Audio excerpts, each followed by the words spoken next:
Hello, today is the 14th of July, the fall of Bastille. So it's the National Day of France, a great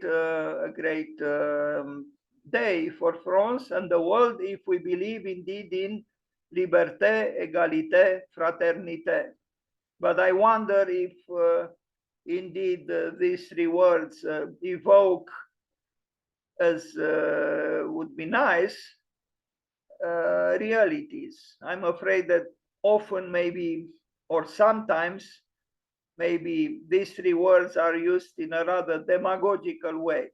Liberté, égalité, fraternité. So let's talk a little bit about Anne Tyng. So Anne Griswold Tyng was born, as you see, on July 14th, 1920. She was an architect and professor. She was about 15 years younger than Louis Kahn. She's best known for having collaborated for 29 years with Louis Kahn at his practice in Philadelphia. Well, for about 9 years, she was also his so-called romantic partner. She served as a professor at the University of Pennsylvania for 27 years, teaching classes in urban morphology. She was a fellow of the American Institute of Architects and an academician of the National Academy of Design. She is the first woman licensed as an architect by the state of Pennsylvania. Tyng received her bachelor's degree from Radcliffe College in 1942. Later, she studied with Walter Gropius and Marcel Breuer at the architecture school at Harvard University. In 1944, she was among the first women graduated by Harvard. Tyng was the only woman to enter the architecture licensing exam in 1949. At the test, one of the male proctors turned his back on her and refused to cooperate. Incredible. 1949. She was awarded her PhD by the University of Pennsylvania in 1975. Her dissertation was entitled Simultaneous Randomness and Order, the Fibonacci Divine Proportion as a Universal Forming Principle. Tyng's collected papers are held at the university's architectural archives. So again, this title, Randomness and Order, I think should attract our attention, and perhaps we can talk about this pair of opposites, randomness and order. This was the poster of when was it? I don't see the year, but it's about the same thing: order, randomness, Tyng, perception and proportion. I also like what's written at the bottom: inhabiting geometry. You know, inhabiting geometry. You know, it's like even here is something almost oxymoronic. How could you inhabit geometry? But it is possible. And if we think of the golden triangle that the Egyptians loved, that formidable right angle triangle with one side 3, the other side 4, and the hypotenuse is 5. So it was like a family: the mother, the father, and the child, or the newborn. But inhabiting geometry means uniting life with geometry, geometry and life. And there is a book actually by a Romanian essayist and diplomat, Matila Ghica, who wrote exactly about this. I forgot exactly the name of, he published 2 books, and apparently even Le Corbusier was aware of his works. Or I think one of the books was called the Geometry of Life. I'm not entirely sure, but it was about the same thing: inhabiting geometry. This was Anne Tyng, rather lonely, if you ask me, contemplating this picture. And as I told some people before I started the presentation, I had the chance to talk with her daughter, Alexandra Tyng, many years ago when I needed a letter of recommendation for an exhibition, ad hoc exhibition I wanted to make in front of the Museum of Modern Art in New York on the last day of the New York retrospective. So the New York police agreed, but they wanted me to have letters of recommendation, and one came from her daughter and Louis Kahn's daughter as well, unofficial daughter that is outside of his marriage. So Alexandra Tyng was the daughter, or is, she's probably still alive, Alexandra Tyng, the daughter of Anna Tyng, Ann Tyng, and the daughter of Louis Kahn. Ann Tyng was an architect, a professor, a theorist, and a pioneer of habitable space frame architecture. She was the first female to attend the Harvard Graduate School of Design. Well, the whole material that would follow, I took from Rethinking the Future, a very interesting website, and I'm grateful to I don't know the person who created that material, but I am grateful to him or to her. And I have another presentation on Tyng. I chose to present this one because it's a new material that I was confronted with here, and it was a good gathering of all kinds of informations about her. So let me read. The text, again, does not belong to me, does not belong to Wikipedia. It belongs to Rethinking the Future. Ann Tyng was an architect, a professor, a theorist, and a pioneer of habitable space frame architecture. She was the first female, well, we read that there were a few others. She was not alone, but this person wrote, she was the first female to attend the Harvard Graduate School of Design. She wrote substantially about geometric architecture, exploring ways to apply numeric and natural systems to buildings and urban design. Wistfully, architectural history remembers Tyng only as one of the pioneering engineering partners of Louis Kahn, and has inexorably dismissed Tyng as a leading, self-contained, and an upbeat woman. I don't know about this expression, self-contained. I imagine the one who wrote is perhaps comes from a different culture and a different language, and sometimes the way he expresses or she expresses himself or herself in English is a little bit problematic, I think, but I will continue to read. She got fame only way too late in her life. Alas, she stayed as a competent woman, disguised as a shadow, which she ironically never could escape. It's probably true. So now, a building which I always thought was designed by Louis Kahn, but apparently they work together, Ann Tyng and Kahn, built in collaboration between Tyng and Kahn. This structure was a breakthrough for Kahn's career. It's true, as a need for a new art gallery with a modernist structure, this was designed. One of the most celebrated structures in both Tyng and Kahn's career. The concrete tetrahedral slab ceiling, which was the most magnificent element of the design, was inspired by the geometric forms of Buckminster Fuller and was designed by Tyng. Although the pristinely restored facade, the interior still triumphs. And this is the facade of the building, an early work of Louis Kahn, or should I say an early work of Ann Tyng and Louis Kahn, or Louis Kahn and Ann Tyng at Yale University. He built another work at Yale University, the Museum of British Art, but later. But indeed, the ceiling is glorious in its strict geometry, but also sensitive geometry. And we can only salute this work, which over the years didn't lose its architectural qualities. And it is very possible that Buckminster Fuller was right when he said that Tyng was Louis Kahn's geometrical strategist. And this is the ceiling plan.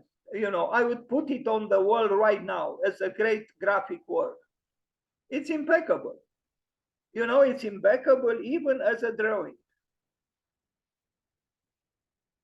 Because the meeting between structure and ornament is quite convincingly exemplified here. We have functions, we have stairs, you know, we have an elevator, we have everything that you know, deserves our attention in terms of function, and yet it is a very nice graphic work, and yet it is a very nice building. So between the drawing and the building, there is no distance. And those who think that architecture is not an art, well, on one hand, they should open any history of art. And surprisingly, they will find a lot of architecture there. And the question is why? If it is not an art, what does architecture do in the history of art? So very often, if not almost always, this is art. Yes, there are functions, but it is art. And maybe it's even more impressive when you think that, you know, they had to deal also with, you know, prosaic matters, with what we call functions. But there is also the function of beauty and the function of ornament. And structure indeed becomes ornament, and ornament becomes structure. A very nice collaboration between Tyng and Louis Kahn and Tyng. I don't know about this panel here. I don't think it was done by them. The Trenton Bathhouse, this is another seminal work which I thought belonged to Louis Kahn at the time when I didn't even know that Tyng existed. This project is not a bathhouse as it means, but an entrance and a changing room for patrons of an outdoor swimming pool, and is an element of a community center campus. 9 square plan is based on a tartan grid. I don't know what the tartan grid is, with square corner piers being the primary structure. Kahn returned from his fellowship at the American Academy in Rome. He was very influenced by, you know, the ancient Rome and what Italy offered him. He was very, very influenced by that year he spent in Italy and in Rome. So when he returned, his work changed, because before he went to Italy, he was a rather non-convincing modernist. He built some, especially, you know, social housing, apartment buildings, a few commercial structures, but they had no relationship to what we call the past. Until he visited Italy, when he came back, a change occurred. And it's very possible also that his meeting with Tyng influenced also his approach to architecture. This is it's not a, you know, a giant architectural work. Quality doesn't need, you know, giant dimensions, but it's a very significant work. It's very simple, it's symmetrical, and I should have had more images here. Here I only reproduce what Rethinking the Future published. I should have developed the material, and it could have been done. But for those who are interested to study this work or any other work, you know, the internet is very generous, and a lot of information can be found. It's a great work. It's very simple, but it's also has a sensitive austerity. The structure, the woodwork of the roof is also very noble and simple and yet complex. Um, this drawing does not belong to Louis Kahn, and I don't know if it belongs to Tyng. It was published on Rethinking the Future, but I like to think that it belongs to neither of them, because it's a rather, predictable sketch, so to speak. But it's illustrative, is descriptive, and maybe that's why Rethinking the Future published it. So this is the Trenton Bath in New Jersey, not far away from Princeton. Now the Wharton Escherich Museum, which was done by Tyng, was declared a National Historic Landmark in 1993. This is a very interesting work, in my opinion. Wharton Escherich Studio.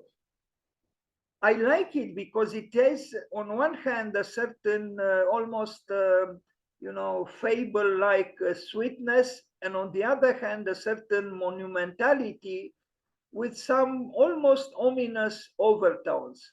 So this meeting between, elements of almost disorienting a gingerbread house, and then you have, that tower on the right side, which is imposing, and so there is this balancing act between, on one hand, a certain amount of domesticity, sweetness, domesticity, domesticity, and on the other hand, something that transcends the predictability of the aforementioned domesticity. I don't know if I explained well spontaneously what I have in mind when I look at this work, but I like it and it intrigues me because it's indelible in a way. It's a different kind of sensitivity you'd expect from not just Louis Kahn, but in general, modernist architects. Maybe a better psychoanalyst than me would have more interesting things to say. But now I feel like saying that it is a work which shows a certain femininity, I would say. Although perhaps I shouldn't say so, because a good work is a good work. Maybe we cannot say this is a feminine work and this is a masculine work. But the very author of this article on Rethinking the Future does talk about machismo of masculinity in modernism. And the different conditions of light, the building is changed somehow. So I would say a very interesting work. I know I didn't say something very special or very, astute, but I'm willing to reflect more on this work, done not by Louis Kahn, but by Tyng.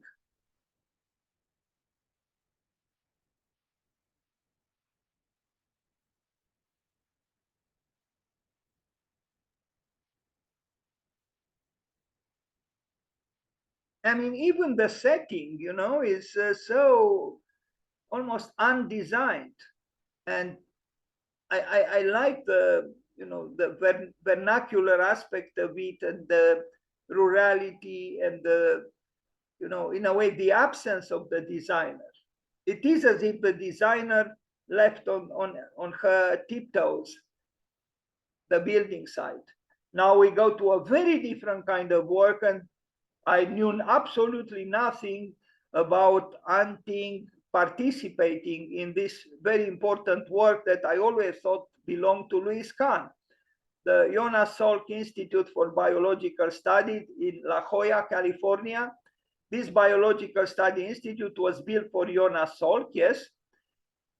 The client, apparently, and I read this in L'Architecture d'aujourd'hui, asked Louis Kahn to create a facility worthy of a visit by Picasso. And thus the Institute carries its function along with enormous beauty amidst its architecture. This is rather interesting because I don't know if you know, Jonas Salk married the second or the third wife of Pablo Picasso, of course, after they got divorced. Now, you know, one could speculate, well, maybe Jonas Salk could have said, create a facility worthy of a visit by Picasso's wife, who later became his wife, Jonas Salk's wife. Anyway, this is just, you know, an anecdotal little story.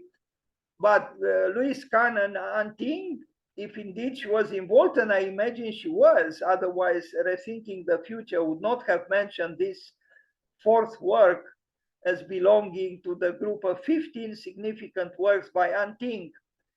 It is a remarkable work by Louise Kahn and Anne Tyng, or I don't know, should we say Anne Tyng and Louise Kahn?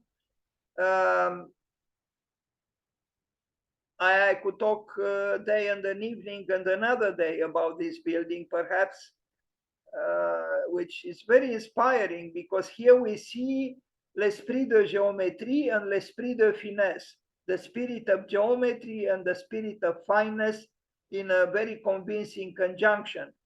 They use concrete, but they also use wooden paneling in teak, and it's this conjunction between wood and concrete which is so appealing, I think, because the wood, and Louis Kahn used this also in the Museum of British Art at Yale.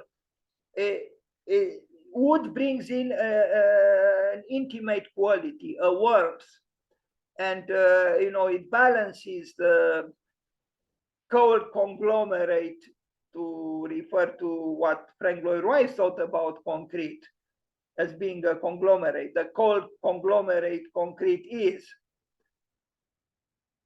Maybe these pictures, which I took from Rethinking the Future, are not the most telling, but because of the color of the wood here is almost washed out and it becomes grayish. But I saw pictures where the wood is distinctly different chromatically than the concrete parts of the building.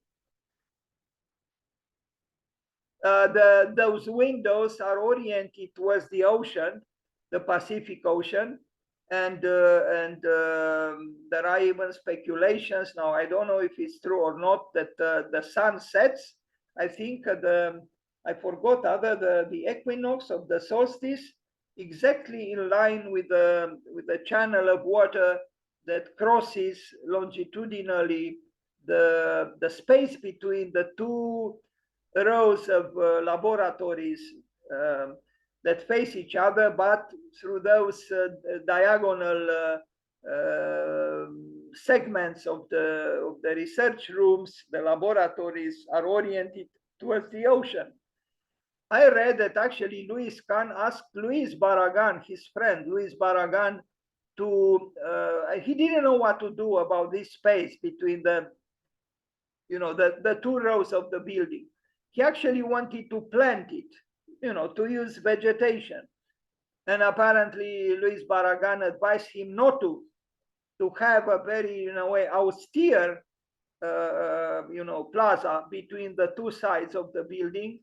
And Kahn listened to him, and I think he chose the right path to avoid the vegetation. And it's a famous space. There are even happy newly married couples taking pictures of them. They're crossing the channel of water, and it's a favorite for spectacular pictures with the sunset, I would say, and not the sunrise. But it could be the sunrise too, although I think it's the sunset. Yes, it should be the sunset on the west coast.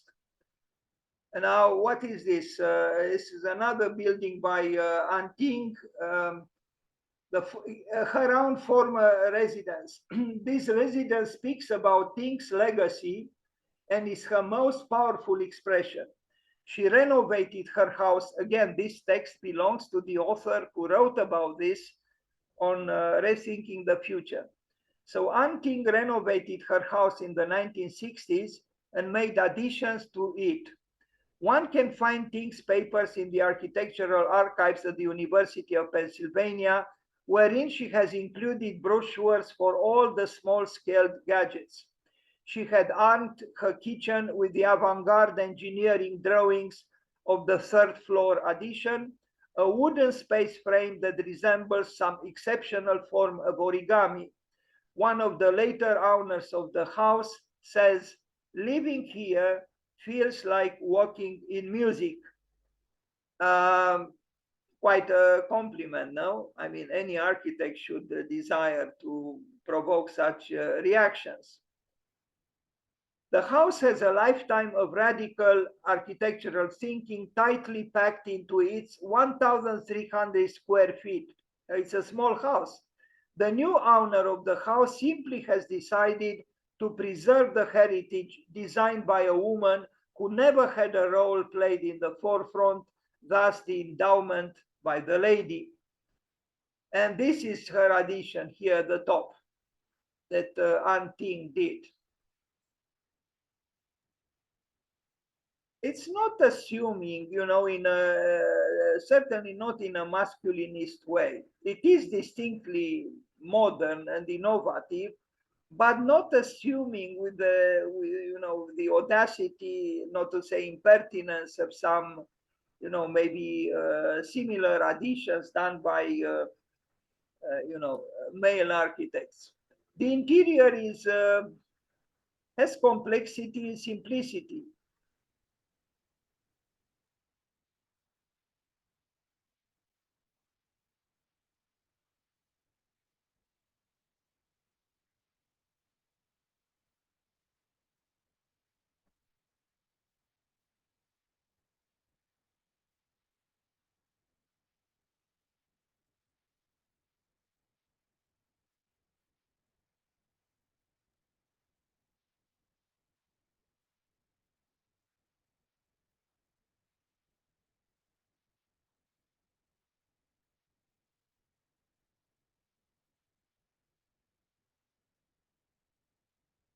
Her own house.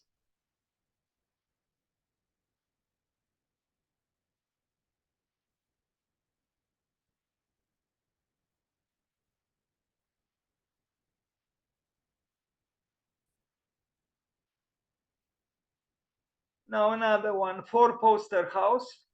Tyng became the first architect to frame a traditional peaked roof house with a fully triangulated three-dimensional truss while designing the extension to her parents' house. This structure leaves the region ecologically intact as it is connected to the ground only at its four central concrete foundation piers, and the rest is cantilevered. Unfortunately, this structure was lost in the fire of the 90s, but four models exist in the permanent collection of the architectural archives of the University of Pennsylvania. And you see it here on the right, and drawings barely decipherable, but this image itself is enough to have our imagination stirred up, I would say. I don't know if this was built after the war collapsed, or I don't know what it is. But there are the pictures with it, and it looks spectacular. The drawing itself, this drawing that she made, shows a remarkable ability to marry the certitude of geometry instability of emotion.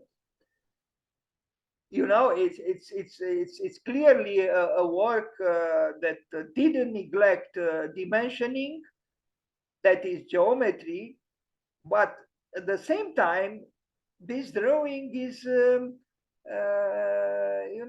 cryptical, it's enigmatic.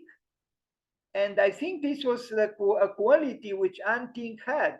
She was able to infuse geometry with emotion, with sentiment. This was the house.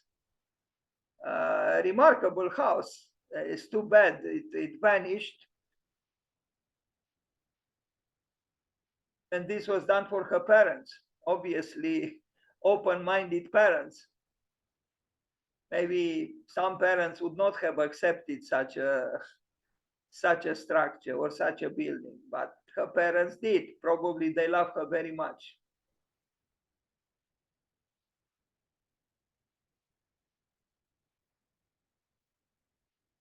And an exhibition of hers. There are the structure you see on the right, the Platonic solids. We are going to see more pictures of this. I truly admire this lady. Not only she sacrificed her life for Louis Kahn, but she was a remarkable architect herself. And, I'm sure she suffered.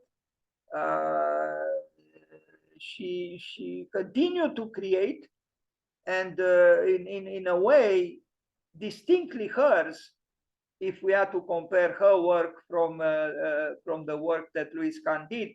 Louis Kahn, whom I admire very, very much, but who didn't post her name when he showed the model of that tower that we are going to see a little bit later in an exhibition, I think, at the Museum of Modern Art. And this hurts to know that, in the name of truth, in the name of justice, he should have not only accepted the presence of her name, and she was his lover, but also to enhance it. Normally, he should have placed the name of his lover, of his lover, yes? The name of his lover, does it sound correct? Yeah, her lover, the name of her, oh yes, of his lover, yes. Above his, I think. Tyng toy, a noteworthy contribution to children's art, was made by Tyng with this toy. It is an assembly of a total of 11 parts, with basic 5 parts which can be assembled in various assemblies. This project makes Tyng equivalent to Ray and Charles Eames, or Isamu, S-A-I-S-A-M-U. Anyway, it's misspelled the name, who took children's education solemnly and softened the male machismo or machismo of modernism. Here she is as a young lady with this toy that she invented, that she created. And I think this picture is important, because it shows the dreamer she was, and the lover of life. Maybe the Latins are not always right when they say that the art is long and life is short, ars longa vita brevis. Maybe, as Lebbeus Woods said, he didn't say sometimes. He said life is long and art is short. Anyway, another beautiful picture with this boy, using the furniture that she created, and another one with the boy and the girl. Yeah. The divine proportion in the Platonic solids exhibition. These are, I think, her notes, and with the drawings of the toy she invented. 1949, just a few years after the madness of the Second World War. The Platonic solids, or the Platonic solid, Tyng, In 1965, Anne Tyng was the first woman to receive a fellowship from the Graham Foundation for her project Anatomy of Form, the divine proportion in the Platonic solids. And here she is in the exhibition. Bravo to her. You know, I keep saying to myself, and I keep saying to whoever was to hear it, Stephen Hall was right. Remain idealistic. The soul needs the ideal more than the real. Yes, the soul needs the ideal more than the real. This is what Stephen Hall said. And I believe it is true. Unfortunately, very, very, very, very often we forget the ideal and we think the reality, whatever we call reality, because true reality includes the fantastic, includes the dream, it incorporates it. Reality is not what we think it is. It's more than that. Maybe it includes even the many angels that fill the sky. If I am to refer to a quotation from Daniel Lipskin, who said, well, quoting Swedenborg, that the more angels in the sky, the more space. But who is thinking about angels today? You know, we have planes in the sky, but not angels. Who is thinking about the Platonic solids? We are just, you know, playing with form, but we don't think about the metaphysical aspects of architecture very often. But Anne Tyng did, I think. And these structures testify to her taste for the absolute in a way. Yes, it is geometry, there is logic, but there is also the instability of emotion, as I said, and it's also this intertwining between the ideal and the measurable, or to use Louis Kahn's words, between the immeasurable or the unmeasurable and the measurable. Because we remember that Louis Kahn said that a great building should start with the immeasurable. I'm always hesitant. I don't know if he said immeasurable or unmeasurable, but you know what he meant. It starts with the unmeasurable or the immeasurable, and then it goes through the measurable, the second phase, the so-called design, and then it comes back into the immeasurable or the unmeasurable. Unfortunately, most of the time architects ignore the first stage and the third one, meaning, you know, the impulse, the creative impulse that has its eyes on those stars that Oscar Wilde mentioned, meaning the immeasurable or the unmeasurable, and in the end, it returns to them. If the building is great, if the building is not great, forget it. You know, it's just measurableness.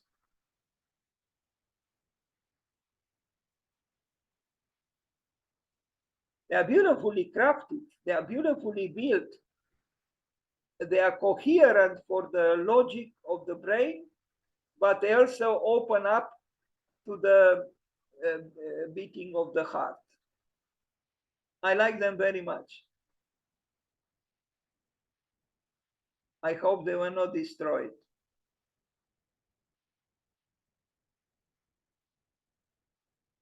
I also read that that Anne Tyng apparently was interested in Carl Jung, the psychoanalyst who, you know, challenged Sigmund Freud. This is another interesting subject for discussion. You know, architecture and Carl Jung.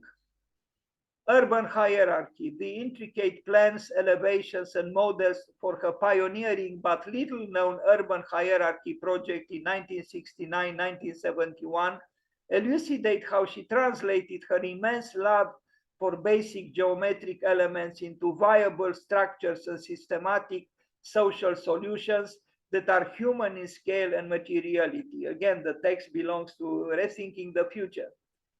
And this is an urban project, you know, or a project of urbanism, if we are to call it so.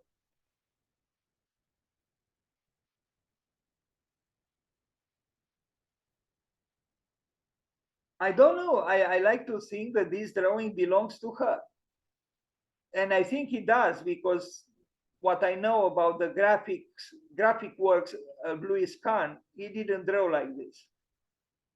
Nor was this kind of architecture his. So it's very possible this was her drawing. And it's not bad at all. It shows clearly that this lover of geometry was also a lover of movement, the dynamics of movement, and the instability of movement. Tyng spent most of her career working as an associate partner with Louis Kahn, Louis Isidore Kahn, or Isadore Kahn. The projects they worked on together are listed below, but they worked together in some of the works I showed until now as well. The City Tower, a very famous work, which, you know, most people associate with Louis Kahn, but apparently Tyng had a great role here.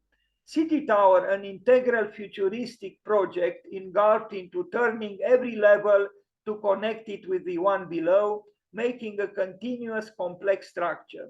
The tower seems to be in motion due to its unique design, but in reality, it's stable. Again, it's about stability and instability, at least apparent instability. Although never built, this structure was represented at the Museum of Art exhibit Visionary Architecture in New York City in 1960. It's a great project, and I can only regret it was not built. And yes, the experts, those who know, say that Tyng had a significant role in this, in the making of this design, in the making of this project.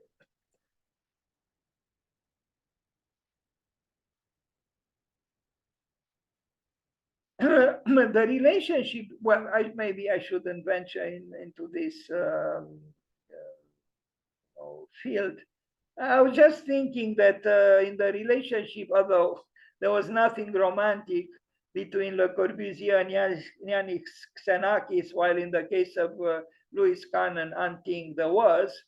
But what happened was when Le Corbusier and Yannis Xenakis built the great pavilion in Brussels, in Brussels, in, I think 1955, 58, between 55 and 58, they did a great job. But from what I understood, the role of Yannis Xenakis was really very, very, very important. And unfortunately, they even had a, conflictual relationship afterwards, because Le Corbusier didn't quite acknowledge sufficiently, I would say, the role of Yannis Xenakis. In this case, Louis Kahn didn't acknowledge the very significant role of his lover, Tyng. And this is very regrettable, I would say, because this lady was noble enough to give birth to his daughter, if I can call her so, and it shouldn't be seen as a pejorative statement at all, his illegitimate daughter, because she was outside of the marriage of Louis Kahn, Alexandra Tyng. And she contributed creatively to this work, and her name was left out, I understood, in the first showing of this project. I don't know, at the Museum of Modern Art, or maybe I have here the short text about this. I like the structure very much. It's free and unfree at the same time. It's stable and unstable. An oxymoronic building. Rigorous and yet lyrical, because of the broken geometry, or apparently broken geometry. To have freedom and the rigors of geometry in a conjunction is not an easy thing to do at all. A great tower, imagine it was built. It would have been better than anything Sir Norman Foster, for example, would have built or built. but it was not built.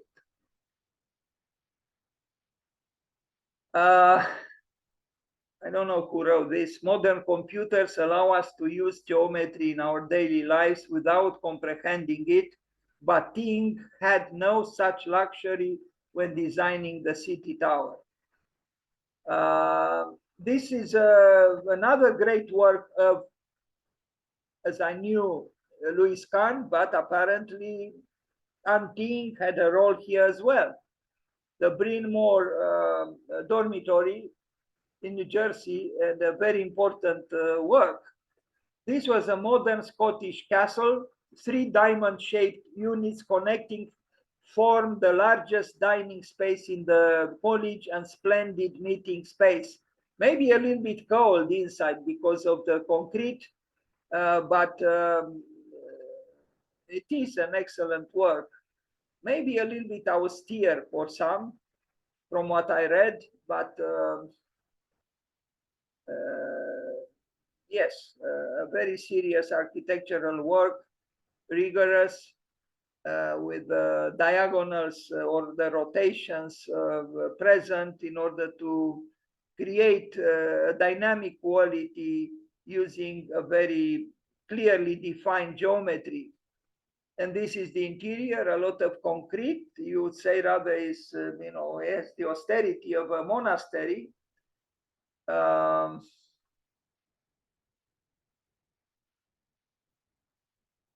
Weiss House, I'm not sure I pronounce well this name. This one-story house displays a perfect blend of history and one of its kind's architecture. Again, this language does not belong to me, the text. Once a profound piece of architecture, now is on the verge of depletion. This house has been declared at risk by Preservation Pennsylvania. Now here it's possible that the role of Tyng was bigger than in some other collaborations with Louis Kahn. In fact, this building, I didn't even know it belonged to his office.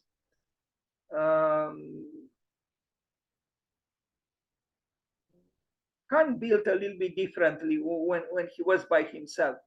So I don't know, but they worked together. That's what we read here, that these works were done in collaboration, Tyng and Louis Kahn.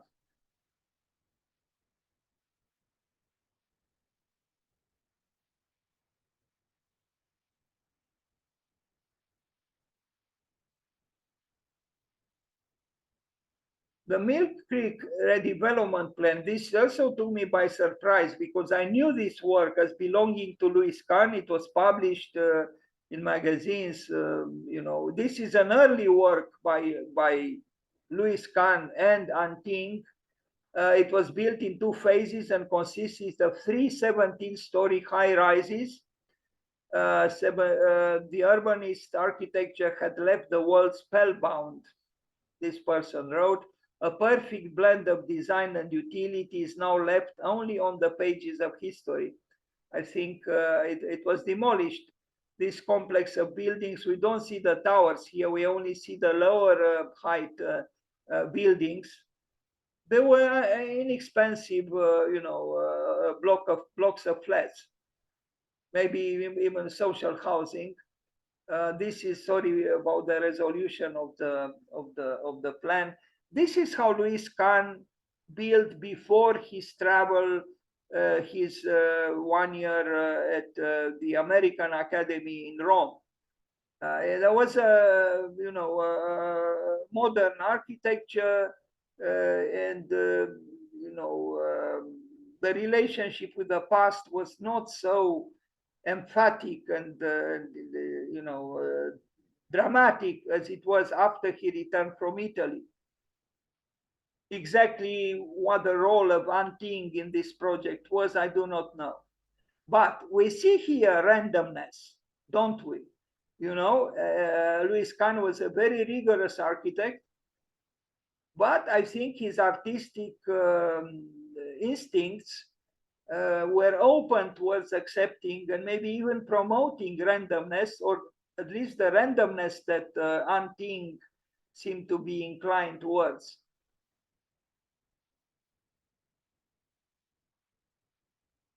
Urban planning. Maybe this sketch might have belonged to Tyng, because Kahn drew differently. And we are going to see a little bit later sketches by Louis Kahn. The Civic Center project in Philadelphia, an idea of a city surrounded by massive cylindrical parkings, towers defending the center, was thought of but never came into existence. Unfortunately, it didn't. It's true, it was not the kind of urbanism the United States aspired towards, almost medieval in character. This drawing maybe it doesn't show as powerfully as does the next one, which is this one. So he wanted to enclose the parkings, he wanted to liberate, to free the public spaces, the squares, of the presence of the cars. So he hid them in these fortresses, at the edge, on the fringe of the public spaces that he tried to envision. It would have been a heroic architecture. Personally, I regret it was not implemented. Louis Kahn used to say that an unmoving car, meaning a static car, is a sad sight. Well, here the cars would not have been seen because they would have been housed in the parkings around the square. But again, a heroic architecture with a character probably a little bit difficult to be comprehended or understood by the American society of that time.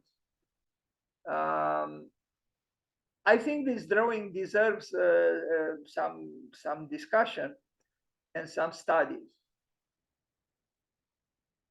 Because what I see here is the opposite of the urban sprawl, the suburbs, the open urbanism, the city which extends ad infinitum. This is close actually to a medieval city where you have a citadel-like center. Of course, any architect who has a certain confidence in himself or herself would place previous studies in the representation of the project at hand. So here is the city tower designed with Tyng, finding room in this so-called visionary scheme for Philadelphia. But we remember that Frank Lloyd Wright did the same thing in his Broadacre City project. Yeah, there are silhouettes resembling a lot, if not being identical with the Price Tower. And here we see the city tower that they worked on, Tyng and Louis Kahn. Anyway, an interesting project, but it didn't come into being. It took one of the poorest countries in the world, and that is Bangladesh at that time, one of the poorest, to invest in Kahn the confidence and the interest to build the administrative political center of the country, which Kahn did. And we can only applaud Bangladesh for doing something for architecture that a much more powerful country like the United States didn't do. But this also happened to Le Corbusier. Chandigarh commissioned him, but not France. Redevelopment plan for Philadelphia and Tyng, another visionary project which never came into existence. This showcases urbanist visions of Kahn and Tyng. And, just, I don't know exactly what they represent, circulations, but it's cryptical, it's magical almost, as a drawing. It's graphically endowed with coherence, but also mystery.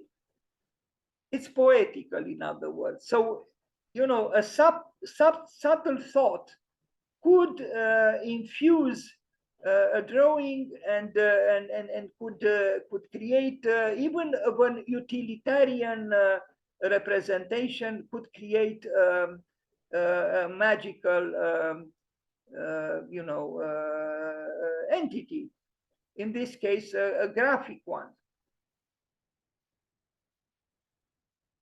I mean, these are, arrows of movement, probably vehicles, maybe pedestrians, but it's like a musical composition. It's musical. It's musical, and it reminds one of graphic. I mean. Musical notations by Yanis Xenakis, since I mentioned him earlier, or even John Cage. So architecture meets music, and this is the perspectival drawing with the maddening cars entering right there in the belly of the building, and we see here the giant parking. Being populated with a great speed, the speed of modernity. And this is, we saw already this image, order randomness and Tyng.